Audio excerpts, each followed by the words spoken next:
An Flori sei Spezi kommt eine Schlange aus und das ganze Dorf hat Bullen davor. Und der Pauli wird von ihr gehackt und muss ein Spital. Aber das Viech ist harmlos und wird wieder eingefangen.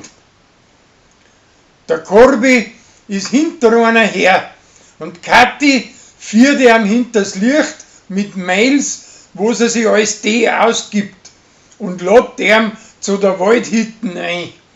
Er kommt aber dahinter und schließlich meldet sie nachher die Krächte. Kathi spritzt dem Pfarrer seiner Stumm einen Schnaps in die Luft, so dass der Gerstl davon besoffen wird und einschläft.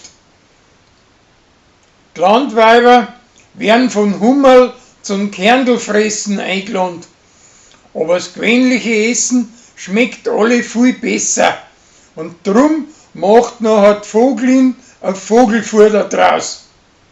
Danach redt's in die Landweiber einen Lesezirkel wie ein Gescheithaferl über einen hochgestochen, überspannten Roman und das Bärle hilft ihr dabei.